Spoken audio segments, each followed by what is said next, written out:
اللہ نے آدم علیہ السلام کو پیدا کیا اپنی قدرت سے, اماں حوا کو مٹی سے بنایا, ان کے بچوں یقین کر لیا بچوں نے کہ اللہ بڑا طاقتور ہے.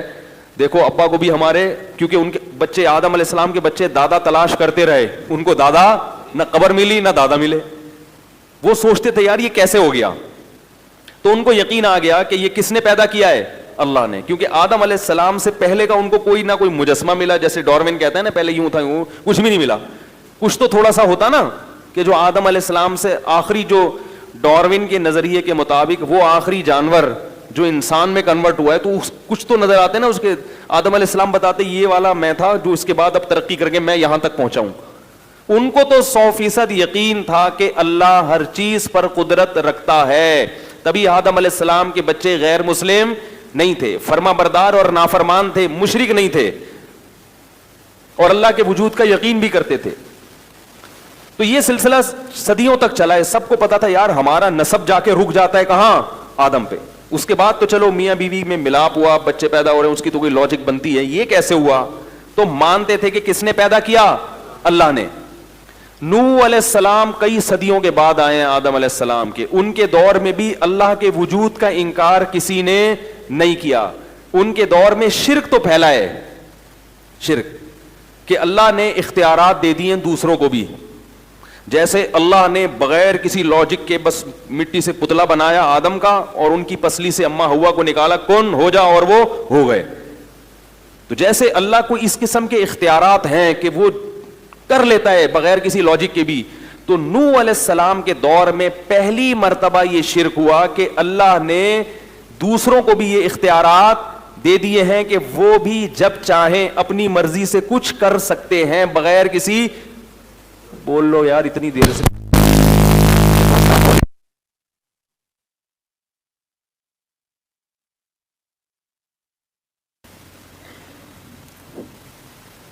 ہو گیا.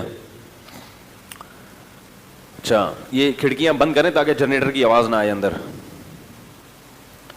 تو میں یہ عرض کر رہا تھا کہ نوح علیہ السلام وہ پہلے پیغمبر ہیں جو مشرکوں کی ہدایت کے لیے بھیجے گئے ہیں, سمجھ لیں.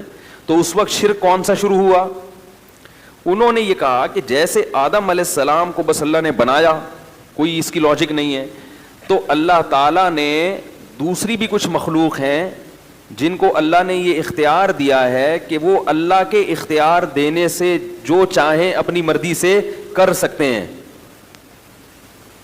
سمجھ رہے ہو. تو یہ یعنی کب شروع ہوا یہ والا شرک, نوح علیہ السلام کے دور میں. اور اس میں دو چیزیں بڑی عجیب تھیں. ایک یہ کہ انہوں نے یہ نہیں کہا کہ اللہ نے ان فلاں فلاں کو تمام اختیارات دے دیے ہیں, بلکہ اس والے کو اللہ نے بارش کا اختیار دیا, اس والے بت کو اللہ نے ود, سوا, یغوث, یعوق, نصر, یہ 5 بت تھے مشہور. تو کیا کہتے تھے, اس کو اللہ نے بارش کا اختیار دیا کہ یہ اپنی مرضی سے جب چاہے گا بارش برسا سکتا, باقی چیزوں میں یہ دخل اندازی نہیں کر سکتا. یعنی اگر بادل نہیں بھی ہیں, کوئی محکمہ موسمیات والے کہہ رہے ہیں کہ کوئی امکان نہیں ہے, لیکن یہ شو کرے گا اور بادل آ جائیں گے. یہ بہت اہم مضمون ہے, اس کو اچھی طرح سمجھیں. اور جو شارٹ کلپ بنا بنا کے فتنہ اور فساد پھیلا رہے ہیں نا, وہ پورے میری اس مضمون کو شائع کریں, پھر اس کا جواب دیں مجھے. دوسرا وہ کہتے تھے اولاد کا اس کو ہے, یہ فلاں والے کو ہے, یہ اولاد دلوا دے گا آپ کو, چاہے کوئی سائنٹیفک لاجک نہیں ہوگی اولاد کی, کوئی اس کے بھی اولاد کے جراثیم نہیں ہے, بیوی بھی بانج ہے, مگر یہ اس کے پاس جب جاؤ گے اس سے دعا مانگو گے تو اولاد کیا ہو جائے گا, اولاد ہو جائے گی. اس لیے نہیں کہ اس کو اختیار ہے, بلکہ اللہ کے اختیار دینے سے اس کے پاس بھی اختیار آ گیا ہے. کیونکہ اتنی سینس ان میں بھی تھی کہ یہ پتھر کے بنے ہوئے بت یہ تو تھے ہی نہیں, یہ کیا کر سکتے ہیں, یہ تو ہم نے بنائے اپنے ہاتھوں سے. لیکن وہ یہ کہتے تھے کہ ان کو گاڈ گفٹڈ صلاحیتیں ان کے اندر. پھر ان پر جب اشکال ہوتا کہ یہ تو کچھ نہیں کر سکتے, تو کہتے یہ نہیں کر سکتے مگر اللہ تو ان کو اختیار دے سکتا ہے نا, بھائی اللہ تو سب کچھ کر سکتا ہے, تو اللہ نے ان کو اختیارات دے دیے. تو 5 بڑے بڑے بت تھے, ود, سوا, یغوث, یعوق اور نصر, جن کا قرآن میں تذکرہ ہے. اور آپ تفسیر کی کتابیں اٹھا کے دیکھیں. اب سوال پیدا ہوتا ہے کہ ان مسٹنڈوں کو, یہ جو بت ہیں ان کو میں مسٹنڈا کہہ رہا ہوں, ان بتوں کو, ان مسٹنڈوں کو کیوں دیے اللہ نے؟ اگر دینے ہی تھے تو آپ کو دیتا, ان کو دیتا, یہ بتوں کو کیوں دیے؟ تو کہتے تھے اصل میں یہ بڑے بڑے بزرگوں کی مورتیاں ہیں, تو ان بزرگوں سے خوش ہو کے اللہ نے ان بزرگوں کو دیے ہیں. اب اگر کہو ان بزرگوں کو کیوں دیے, تو آپ کہیں گے جب اللہ اپنی عطا سے کسی کو دے رہا ہے تو آپ کون ہوتے ہیں اس پہ پابندی لگانے والے. یہ میں اس لیے تمام چیزیں دوہرا رہا ہوں کہ بالکل یہی سٹائل ہے آج شرک کو معاشرے میں پھیلانے کا, کہ اگر اللہ اپنے نبی کو کچھ اختیارات دینا چاہ رہا ہے تو ان وہابیوں کے پیٹ میں مروڑ کیوں ہوتا ہے. نہیں آ رہی بات سمجھ میں؟ ان لوگوں کو کیوں تکلیف ہو رہی ہے؟ بات آ رہی ہے سمجھ میں؟ پبلک کو کیوں؟ جب اللہ اپنے محبوب, اپنے حبیب سید الانبیاء یا ان کو اگر اللہ اپنے اختیار سے اختیارات دے رہا ہے تو لوگوں کو اس پہ اشکال کیوں ہو رہا ہے؟ بات آئی سمجھ میں؟ تو نوح علیہ السلام اسی شرک کی نفی کے لیے دنیا میں آئے تھے کہ اللہ جس سے خوش ہوتا ہے اسے جنت تو دیتا ہے, اسے دنیا میں اعلیٰ مقام تو دیتا ہے, اسے لوگوں کا مقتدا اور رہبر تو بناتا ہے, اسے نیک صالح اولاد تو دیتا ہے, مگر اپنے اختیارات میں اس کو شرکت نہیں دیتا. یہی تو شرک ہے جس کی نفی الحمد سے لے کے والناس تک قرآن میں ہے کہ اللہ کسی کو ایسا پروٹوکول نہیں دیتا, اور اسی کو اللہ نے اپنے ساتھ الوہیت میں شرک قرار دیا, معبودیت میں, کہ مجھے میرے جیسا معبود کیوں تراش لیا تم نے, حالانکہ وہ مانتے تھے کہ یہ اللہ جیسے نہیں ہے. ہندو بھی ان بتوں کو ویسا بھگوان نہیں سمجھتے جیسا وہ آسمان پہ بیٹھے ہوئے خدا کو بھگوان کہتے ہیں, یہ ویسا نہیں ہے, لیکن اس نے ان کو کیا دیے ہوئے ہیں؟ اختیار دیے ہوئے ہیں. بات آ رہی ہے سمجھ میں؟ تو اللہ نے کسی کو بھی اسباب سے ہٹ کے کسی بھی قسم کا کوئی بھی اختیار, بولو بھائی, نہیں دیا. اسی شرک کی نفی کے لیے قرآن آیا ہے اور انبیاء آئے ہیں. تو نوح علیہ السلام کی قوم نے بزرگوں کے مرنے کے بعد ان کی مورتیاں بنا لی. بولا کہ چونکہ اللہ ان بزرگوں سے خوش تھا تو ان کی مورتیوں کے سامنے جھکو گے, ان سے مرادیں مانگو گے تو یہ اللہ کی عطا سے ہمیں دیں گے, خود نہیں دیں گے, اللہ کی عطا سے. اللہ نے ان کو اختیار دیا تو یہ ہمیں کیا دیں گے؟ اس اختیار سے ہمیں دیں گے. اب اس پر ایک اشکال ہوتا ہے, کہ ہم تو دیکھتے ہیں کہ بزرگوں اور پیغمبروں کے ہاتھ پہ بہت سی ایسی چیزیں صادر ہوئی ہیں جس کی کوئی سائنٹیفک لاجک نہیں ہے. کلمہ پڑھا رہا ہوں آپ لوگوں کو, میں لا الہ الا اللہ کا مطلب بیان کر رہا ہوں. ہمارے ہاں عقیدے پہ اکثر بیان ہوتا ہی نہیں ہے. تو بہت سے لوگ کہتے ہیں کہ بھئی دیکھو اللہ نے اختیارات تو دیے ہیں نا, موسیٰ علیہ السلام لاٹھی کو سانپ بنا دیتے تھے, اس کی کوئی لاجک ہے؟ ہمارے نبی صلی اللہ علیہ وسلم کے پاس مشرکین آئے, چاند کے 2 ٹکڑے کرو, آپ نے ایسے کیے اور 2 ٹکڑے کر دیے, کچھ لاجک ہے اس کی؟ اور پھر وہ چاند آپس میں جڑ بھی گئے. صحابہ پیاسے تھے, پانی میں آپ صلی اللہ علیہ وسلم نے ہاتھ ڈالا اور پانی ابلنا شروع ہو گیا. عیسیٰ علیہ السلام کہتے تھے مردے کو قوم باذن اللہ, اللہ کے حکم سے کھلو جا. پنجابی میں کیا کہتے ہیں؟ کھلو جا, کھلو جا. تو آپ کہیں گے کہ حضرت عیسیٰ نے پنجابی میں تھوڑی کہا تھا, تو اردو میں بھی تو نہیں کہا تھا نا, تو میں تو جو بھی کروں گا میں تو ترجمہ ہی کروں گا نا. اور عربی میں بھی نہیں کہا تھا, جو قرآن نے کہا نا قم باذن اللہ, تو عربی میں تھوڑی, ان کی تو عبرانی زبان تھی یا سریانی زبان تھی, اس میں کہا نا انہوں نے. تو کیا کہا؟ کھلو جا. یہ کھلو جا میں اس لیے کہہ رہا ہوں کہ پنجاب والے جب کسی کو آرڈر کرتے تو اسٹائل تھوڑا سا الگ سا ہوتا ہے, اس میں بندہ نہیں بھی کھڑا ہو رہا تو کھڑا ہو ہی جائے گا. تو اس لیے مردہ اگر نہیں بھی چاہتا تھا نا کھڑا ہونا, وہ عیسیٰ علیہ السلام کا حکم سن کے کیا ہو جاتا تھا؟ کھڑا ہو جاتا تھا. کیونکہ آپ بولو نا اٹھیے, اردو میں آپ کیا بولیں گے؟ اٹھیے, وہ نہیں اٹھے گا. اردو میں بڑی شائستگی ہے, آئیے جائیے, تبھی اردو میں کوئی کام ہوتا ہی نہیں ہے. ایک صاحب تھے, وہ ٹرک اڈا نہیں ہے, ٹرک اڈا, ٹرک اسٹینڈ جو ماڑی پور میں, وہاں انہوں نے آفس کھولا. اردو اسپیکنگ تھے, وہ آفس کھولا انہوں نے. تو میں ان کے پاس گیا تو وہ عجیب اسٹائل سے لوگوں سے بات کر رہے ہیں, ملازمین سے.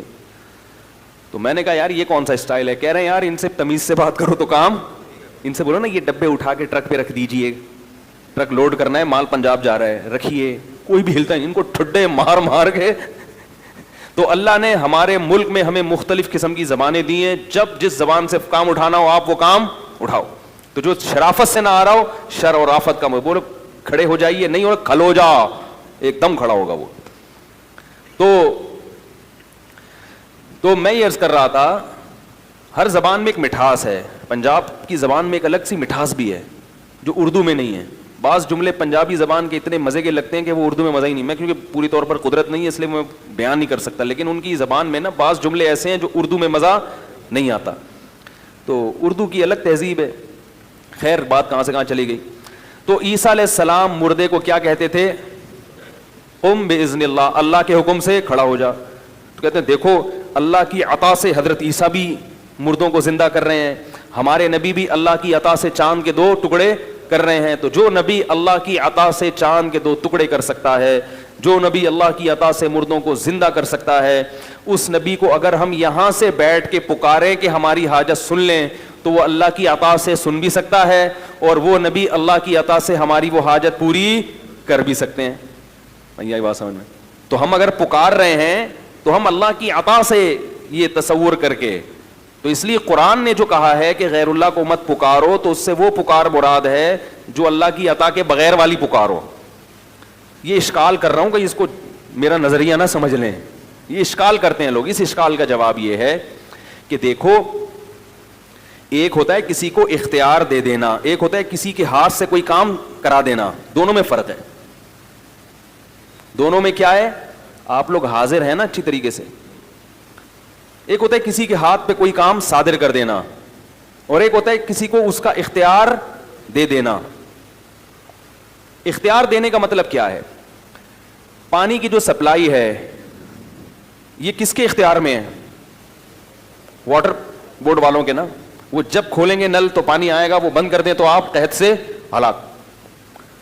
ملک کا جو وزیر اعظم ہے یا جو صدر ہے وہ واٹر بورڈ والوں سے محض کام نہیں لیتا, بلکہ باقاعدہ اس نے واٹر سپلائی کا ان کو اختیار دے دیا ہے. کیا میرے در پہ آنے کی ضرورت نہیں ہے؟ واٹر بورڈ کا ادارہ بنایا ہی اس لیے ہے کہ جس کو پانی کی ضرورت ہو وہاں جا کے دھرنا مارے, اسلام آباد میں آنے کی ضرورت نہیں ہے. وہ اگر کام نہ کریں پھر اس کی کمپلین کے لیے میرے پاس آؤ, لیکن پہلا اسٹیپ کون سا ہے؟ اس کا ہے. اس کو میں نے کیا کیا ہے؟ اختیار دیا ہے. یہ مطلب ہوتا ہے اختیار دینے کا. اور کام کرانے کا مطلب کیا ہوتا ہے؟ واٹر بورڈ والوں کے پاس آپ گئے, بولا بھائی پانی بند ہے اتنے عرصے سے, وال آپ کھول دیں. تو اس نے ایک ملازم کو بولا یار اس کو وال کھول ذرا. وال کھولنے کے اختیارات نہیں دیے کہ جب چاہو کھولو جب چاہو بند کر دو. ہاں ابھی وال کھولنے کا کام کس سے لیا جا رہا ہے؟ ملازم سے. تبھی آپ ملازم کے پاس نہیں آؤ گے, آپ ڈائریکٹ کس کے پاس جاؤ گے؟ واٹر بورڈ والوں کے پاس. اس کی اور آسان مثال دیتا ہوں کہ اختیار دینا کیا ہوتا ہے اور کام لینا کیا ہوتا ہے. دیکھو آپ لوگ جاتے ہیں نا اکثر کوئی ڈاکومنٹ تیار کرنے ہوتے ہیں اسٹیمپ پیپر, تو منشی صاحب کے پاس جاتے ہیں, وہ ڈی سی آفس کے باہر لوگ بیٹھے ہوئے ہوتے ہیں پیپر. آپ کیا کرتے ہیں؟ اب تو ٹائپنگ شروع ہو گئی, پہلے قلم سے لکھتے تھے. آپ کہتے ہیں بھائی میرا فلاں کے ساتھ لین دین ہے, اس کو کے ڈاکومنٹس تیار کرنے ہیں, آپ اس کو کیا کریں؟ لکھیں. تو آپ نے اس کو اختیار دیا کہ یہ چیز آپ لکھیں. وہ لکھتا خود نہیں ہے, قلم سے مدد لیتا ہے, وہ قلم کے ذریعے لکھتا ہے.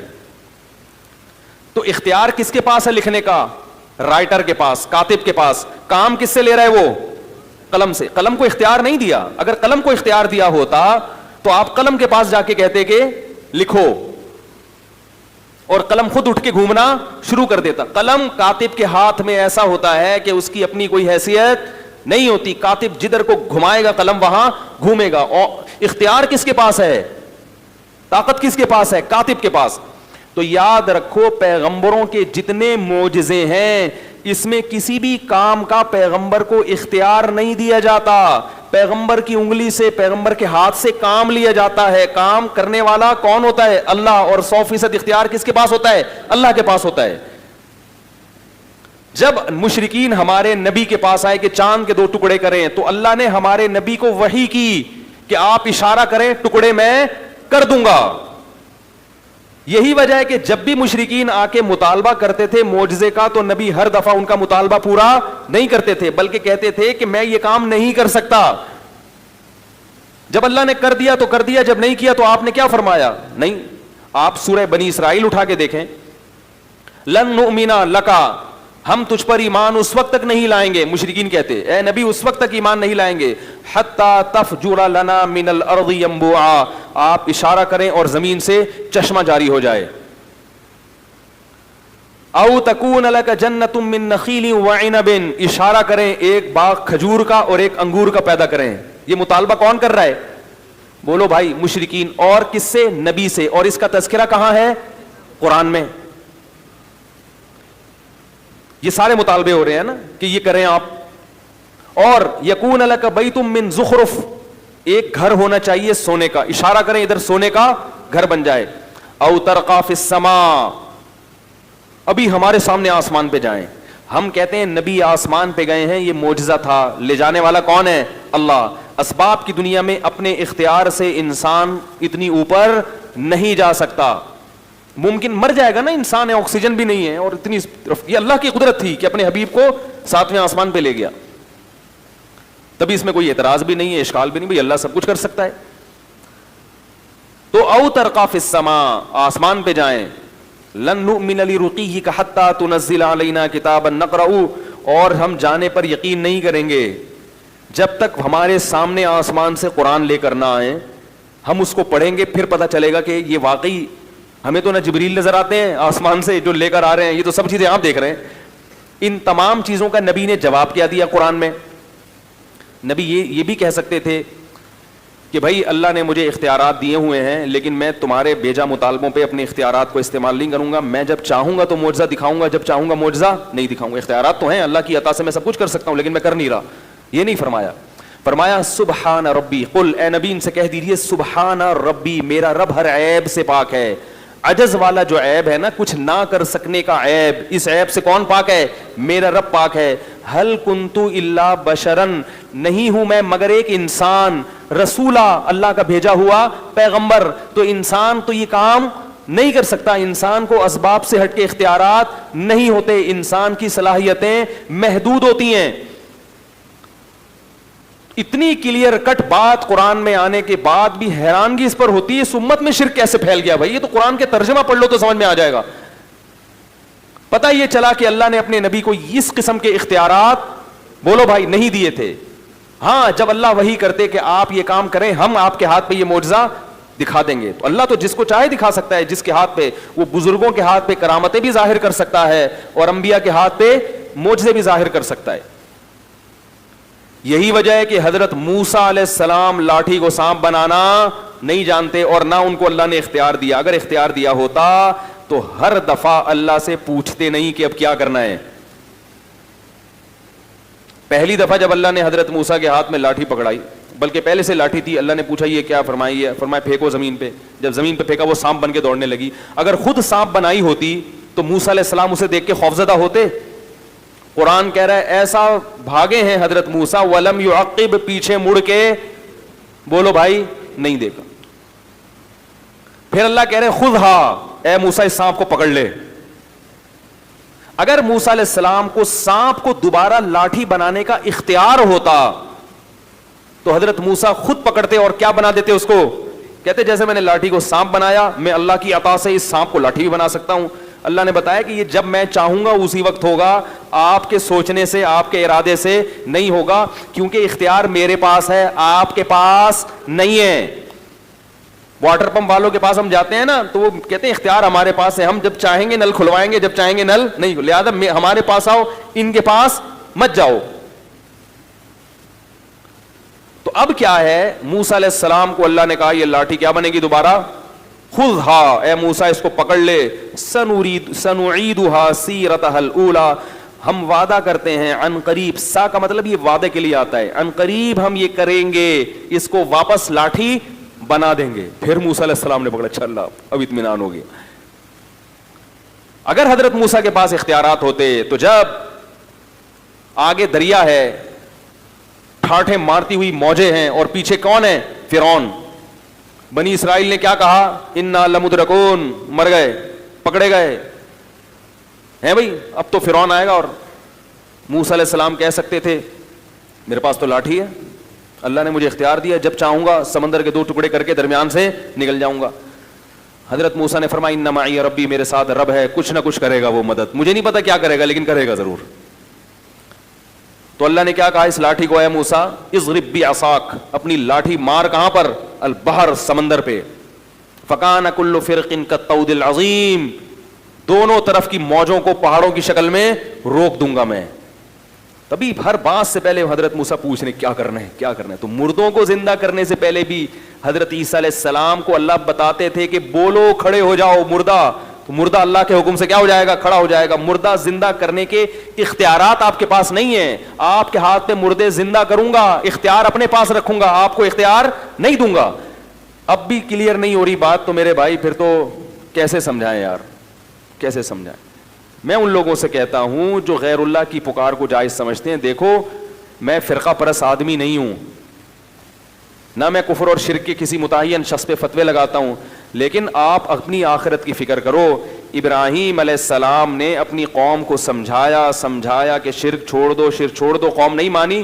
ابراہیم علیہ السلام نے کہا انما اتخذتم من دون اللہ اوثانا مودۃ بینکم فی الحیات الدنیا، تمہارے آپس میں ریلیشن اچھے ہیں، اس ریلیشن کی وجہ سے میری بات کا انکار کر رہے ہو، لیکن یہی تعلقات قیامت کے دن تمہارے نقصان کا سبب بنیں گے، ایک دوسرے کے دشمن بن کے ایک دوسرے کے گریبان پکڑو گے.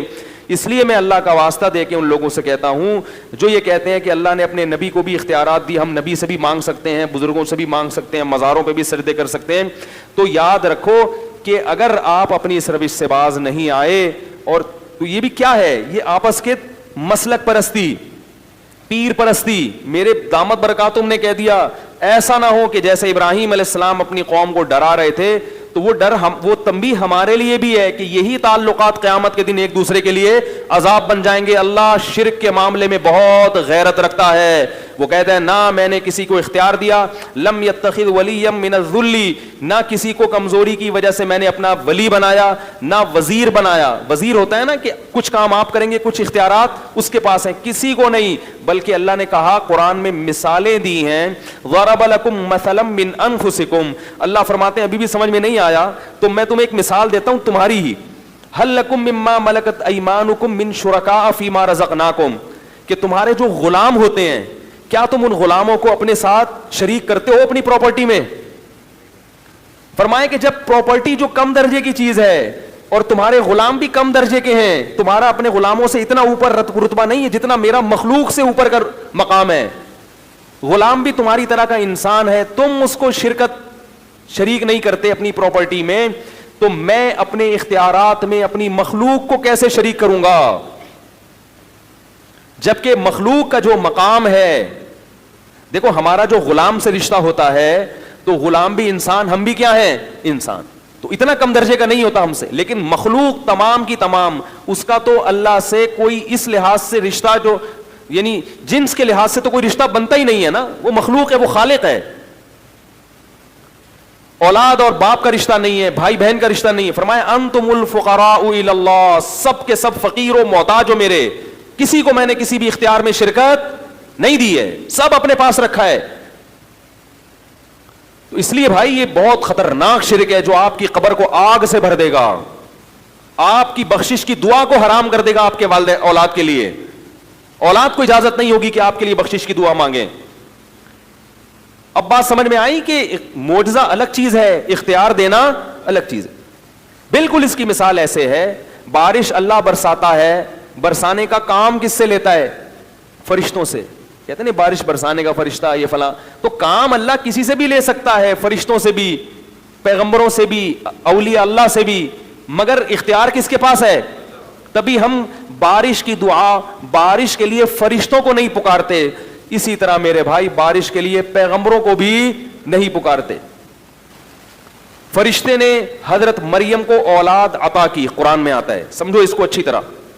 جبریل آئے حضرت مریم کے پاس، مریم نے پوچھا کون ہو؟ فرمایا فرشتہ ہوں، انسان نہیں ہوں. کیوں آئے ہو؟ لِأَهَبَ لَكِ غُلَامًا زَكِيًّا، بیٹا دینے کے لیے آیا ہوں. تو کیا اللہ نے جبریل کو اختیار دے دیا کہ اولاد دیں؟ نہیں اختیار دیا. اللہ بیٹا دے رہے ہیں، پھونک کس کی استعمال ہو رہی ہے؟ بولو بھائی، جبریل کی. یہی وجہ ہے کہ جب بھی اولاد مانگی جاتی ہے کبھی بھی کسی فرشتے سے یا جبریل سے، بولو نا، نہیں مانگی جاتی. تو اگر آپ یہ دلائل دیتے ہو کہ اللہ کے نبی نے چاند کے 2 ٹکڑے کیے اور یہ کیا، یہ معجزہ دکھایا تو ہم اللہ کے نبی سے مانگتے ہیں، تو پھر اولاد کس سے مانگنی چاہیے؟ جبریل سے. وہ تو قرآن میں آتا ہے کہ انہوں نے حضرت مریم کو بغیر باپ کے اولاد دی. تو جو بغیر شوہر کے اب کسی عورت کو اولاد دے سکتے ہیں تو میاں بیوی کو کیوں نہیں دے سکتے؟ پھر وہ یہاں تو شوہر بھی ہے اور بیوی بھی ہے اور دونوں صحت مند ہیں، پھر جبریل سے کیوں نہیں مانگتے؟ اسی لیے نہیں مانگتے، ہمیں پتا ہے کہ حضرت مریم کے اولاد کا ہو جانا جبریل کی قدرت کی دلیل نہیں ہے, یہ اللہ کی قدرت کی دلیل ہے. اور اس سے یہ بھی پتا چلا کہ یہ جو نسبت ہے کہ میں تمہیں اولاد دے رہا ہوں, یہ نسبت حقیقی نہیں ہے, مجازی ہے.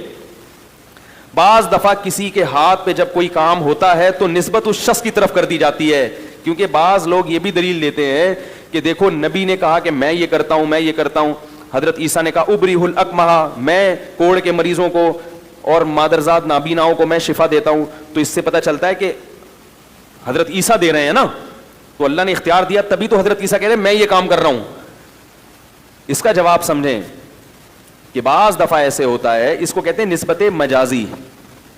دیکھو زبان میں نا مجاز بہت چلتا ہے. میں اس کی ایک مثال دیتا ہوں کہ آپ کیا کہتے ہیں میری گاڑی پنچر ہو گئی, حالانکہ گاڑی نہیں, گاڑی کا ٹائر پنچر, لیکن نسبت آپ نے گاڑی کی طرف کر دی سہولت کے لیے. آپ کہتے ہو یار اس دعوت میں فلاں بندہ 3 ڈشیں کھا گیا, حالانکہ ڈش کوئی کھا سکتا ہے, ڈش کے اندر جو چاول تھے وہ کھائے ہوتے ہیں, لیکن نسبت کس کی طرف کر دی. تو لغت میں, زبان میں, انگریزی ہو, اردو ہو, عربی ہو, سب میں یہ چلتا ہے کہ کرنی کسی اور کی طرف نسبت چاہیے تھی. اس کو مجاز کہتے ہیں. آپ کسی کو شیر کہتے ہیں تو مجازہ نہیں ہے, حقیقت نہیں ہے, مجاز لیکن لگ رہا ہے دیکھنے میں شیر. حرکتیں کیسی ہیں, شیر جیسی. حرکتیں کتے جیسی ہوں تو لوگ پیار سے ایسے آدمی کو کیا کہتے ہیں, بولو نا, کتا کہتے ہیں, نفرت سے. اب دیکھو نفرت سے کہتے ہیں, مگر میں نے اس کے لیے لفظ کیا استعمال کیا, پیار سے. یہ بھی مجاز ہے کہ آپ بالکل اس کے اپوزٹ لفظ استعمال کرتے ہیں اس کو کلام میں چاشنی پیدا کرنے کے لیے, ورنہ کسی کو پیار سے کتا نہیں کہا جاتا. پیار سے کتا, دیکھو 2 آدمی بہت لڑ رہے ہو نا اور ہمیشہ ایک دوسرے کے خلاف نفرت ہو تو مجازن کہہ دیے جاتے ہیں یار ان دونوں کی تو محبت ہی کبھی ختم نہیں ہوتی, پتہ نہیں کچھ کیوں اتنی محبت کر رہے ہیں, مقصد کیا ہوتا ہے, نفرت کیوں کر رہے ہیں. تو مجاز میں اپوزٹ چیزیں چلتی ہیں. دیکھو قرآن میں آتا ہے, قرآن میں اللہ تعالیٰ کا ارشاد ہے کہ حلال و حرام کرنے کا اختیار صرف کس کے پاس ہے, اللہ. نبی نے ایک مرتبہ قسم کھا کے شہد کو اپنے اوپر حرام کر لیا کہ میں شہد نہیں کھاؤں گا. قرآن نے کہا لما تحرم ما احل اللہ لک, اللہ نے جس چیز کو حلال کر دیا آپ اسے حرام کیوں کر رہے ہو. کیا مطلب, یہ آپشن, یہ اختیار کس کے پاس ہے, آپشن تو نہیں کہیں گے اس کو, آپشن تو دو چیزوں کا ہے. یہ کس کے, یہ طاقت کس کے پاس ہے. نبی اللہ کے حلال کو بیان کرتے ہیں, خود سے نبی حلال نہیں کرتے, نہ کسی چیز کو حرام کر سکتے ہیں نہ حلال, یہ تب اللہ کے پاس ہے. تبھی اللہ کے نبی نے اپنے اوپر ایک چیز کو حرام کیا, اللہ نے کہا آپ نے کیسے حرام کر لیا, لہذا اس قسم کو توڑیں, کفارہ ادا کریں. لیکن ایک جگہ قرآن میں آتا ہے عیسیٰ علیہ السلام نے کہا وَلِأُحِلَّ لَكُمْ بَعْضَ الَّذِي حُرِّمَ عَلَيْكُمْ. عیسیٰ علیہ السلام بنی اسرائیل کے پاس آئے اور کہا میں اس لیے آیا ہوں کہ چند چیزیں جو تم پر حرام کر دی گئی تھیں اللہ ہی کی طرف سے, میں ان کو حلال کرنے آیا ہوں. ایک طرف قرآن کہہ رہا ہے کہ آپ کوئی حلال و حرام نہیں کر سکتا, ایک طرف عیسیٰ ابن مریم کہہ رہے ہیں کہ میں کیا کرنے آیا ہوں, حلال. تو اصل میں یہ بھی نسبت کیا ہے, مجازی, کیونکہ کریں گے اللہ ہی حلال, اس حلت کو بیان حضرت عیسیٰ کریں گے, اس لیے حضرت عیسیٰ نے مجازن اپنی طرف اس کی نسبت کر دی. تو مجازن نسبت اس طرح قرآن میں بھی ہوئی ہے, جیسے وہ سلیمان علیہ السلام کا تخت اٹھا کے لائے ایک بزرگ. سلیمان علیہ السلام نے کہا کہ ایکم یاتینی بعرشھا قبل ان یاتونی مسلمین, کون ہے ملکہ سبا کا تخت اٹھا کے لائے گا, جننے کا میں لاؤں گا, مجلس برخاست ہونے سے پہلے میں حاضر کروں گا. قرآن کہہ رہا ہے جو ایک تھے جن کے پاس کتاب یعنی زبور کا علم تھا, انہوں نے کہا میں پلک جھپکنے سے پہلے لاؤں گا, اور کہا اور تخت حاضر. تو یہ کام کسی انسان کے بس میں نہیں ہے. یہ اختیارات اگر اللہ نے ان بزرگ کو دیے تھے تو پہلے اللہ سلیمان علیہ السلام کو دیتا نا یہ اختیارات جو نبی تھے, تبھی تو کہنے کون لائے گا بھائی. پتہ یہ چلا کہ لایا کون ہے, اللہ ہے. اللہ نے ان بزرگ کے ہاتھ پہ کرامت ظاہر کر دی, لیکن بزرگ نے نسبت اپنی طرف کر دی کیونکہ ان کو الہام ہوا کہ اللہ آپ کے ہاتھ پہ یہ کام دکھا دے گا, تو انہوں نے کہا میں لے کر آؤں گا. حالانکہ وہ نہیں لا رہے ہیں, جو یوں کر سکتا وہ تو دنیا کا نظام ہی اس کے ہاتھ میں آ جائے گا بھائی. تبھی میں کہتا ہوں یہ روحانی علاج والے کہتے ہیں نا سنگ دل محبوب آپ کے قدموں میں, اس کو بولو پٹھان ہوٹل سے پیسوں کے بغیر 2 پراٹھے اٹھا کے لا, تو کہاں سے لائے گا قدموں میں. 2 پراٹھے تو دور کی بات, 1 پراٹھا, کیونکہ 2 سے پیٹ صحیح طرح بھرتا ہے اس لیے میں 2 کی مثال دیتا ہوں. اٹھا کے لے آ تو 1 پراٹھا نہیں لا سکتے بھائی. یہ میری اور آپ جیسے, میں تو نہیں الحمدللہ یہ آپ جیسے کچھ معذرت کے ساتھ جو بیان نہیں سن رہے, کچھ بیوقوف لوگ ہیں جن کی وجہ سے ان کی دکانیں چل رہی ہیں, ورنہ یہ تو بغیر پیسوں کے پراٹھا نہیں اٹھا سکتے. پیسوں کے ساتھ بھی لائن میں لگنا پڑتا ہے پراٹھا اٹھانے کے لیے. چلو پیسے دے کے یوں اٹھا لیں یہ بھی نہیں ہو سکتا, تو جو پراٹھا نہیں اٹھا سکتا وہ آپ کی محبوبہ کو آپ کے قدموں میں کہاں سے ڈال سکتا ہے. تو انبیاء کرام کا معجزہ سمجھ میں آ گیا کہ جو معجزات انبیاء کے پاس ہوتے ہیں وہ اللہ نے ان کو اختیارات نہیں دیے ہوتے. اللہ جب چاہتا ہے اپنی مرضی سے اپنے کسی حبیب کے ہاتھ پر, اپنے پیغمبر کے ہاتھ پہ کوئی چیز ظاہر کر دیتے ہیں تاکہ لوگوں کو اس کی نبوت پہ یقین آ جائے. اور بزرگ کے ہاتھ پہ اللہ بعض دفعہ کرامت ظاہر کر دیتے ہیں تاکہ لوگوں کو اطمینان ہو جائے کہ یہ اللہ کا محبوب ہے, بشرطے کہ محبوب ہونے کے دوسری چیزیں پائی جائیں, گناہوں سے بچتا ہو, بدعات سے بچتا ہو. تو اگر اس کے باوجود آپ یہ سمجھتے ہیں کہ نہیں ما فوق الاسباب اللہ نے اختیار دیے ہوئے ہیں, تو پھر میرے بھائی یہ شرک ہے. اور قرآن میں جگہ جگہ اس کی نفی ہے کہ میں نے کسی کو بھی اختیارات نہیں دی. اب میں آخری سوال کر کے اپنی بات کو ختم کرتا ہوں. یہ سوال میں پہلے بھی کئی دفعہ دہرا چکا ہوں کہ بھائی جو یہ مانتے ہیں کہ نہیں اللہ نے اپنے پیغمبروں کو اختیار دیے ہوئے ہیں اور وہ جب چاہیں اللہ کی عطا سے حاجت پوری کرتے ہیں, تو پھر میں ایک سوال اکثر دہراتا ہوں کہ اللہ نے کیا تمام اختیارات دے دیے ہیں یا بعض اختیارات دیے ہیں؟ اگر اللہ نے تمام چیزوں کے اختیارات دے دیے ہیں تو پھر ہم کب اللہ کو مانگیں, اللہ سے مانگیں, اور کب اللہ کے نبی سے مانگیں؟ جب سارے ہی دے دیے. بھائی وزیر اعظم اگر مکمل اختیار دے دیتا ہے کسی کو بھی تو پھر وہ وزیر اعظم کے پاس جانے کی ضرورت کیا ہے؟ صحیح ہے نا. پھر تو جب اس کو دے تو وہ بھی دوسرا گویا وزیر اعظم ہی بن گیا وہ. تو اگر سب اختیارات دیے ہیں تو پھر ہم کون سی چیز میں اللہ کو پکاریں اور کون سی چیز میں نبی کو؟ یا ساری زندگی اگر نبی ہی کو پکارتے رہیں اللہ کو نہ پکاریں تو یہ کوئی برا کام ہوگا یا اچھا کام ہوگا؟ اس کا جواب دیں. دوسری بات یہ کہ اگر سارے اختیارات نہیں دیے, کچھ چیزوں کے دیے ہیں, تو وہ کچھ چیزیں معلوم ہیں یا مجہول ہیں؟ یعنی وہ کچھ چیزیں ایسی ہیں جو ہمیں پتہ ہے کہ کون کون سی چیزیں ہیں یا ہمیں پتہ نہیں ہے. تو اگر پتہ نہیں ہے تو جب پتہ ہی نہیں تو اختیار دینے کا فائدہ کیا؟ آپ کو جب پتہ ہی نہ ہو کہ وزیر اعظم نے کون کون سے ڈپارٹمنٹ کس کے حوالے کیا ہے تو حوالے کرنے کا فائدہ ہوگا؟ کیا ہو گیا بھائی؟ جب پتہ ہی نہیں کہ کون سی چیز دی ہے, نبی کو کون سی چیزوں کا اختیار دیا ہے, تو جب پتہ ہی نہیں ہے تو ہم مانگیں گے کیسے؟ اور اگر پتہ ہے کہ نہیں ان چیزوں کا اختیار دیا ہے تو ان چیزوں کی لسٹ یوٹیوب پہ شائع ہونی چاہیے, اخبار میں آنی چاہیے, کتابوں میں چھپنی چاہیے کہ بھئی اللہ نے تمام چیزوں کے اختیارات نہیں دیے بلکہ بعض چیزوں کے دیے. وہ بعض یہ ہیں, اولاد کا ہے بارش کا نہیں ہے, رزق کا ہے مگر فلاں چیز کا نہیں ہے. اس طرح سے آپ ایک لسٹ شائع کریں. تو میں نے یہ اعلان پہلے بھی گھمایا تھا لیکن لوگ پتہ نہیں بری بری گالیاں دینا شروع کر دیتے ہیں الٹی سیدھی.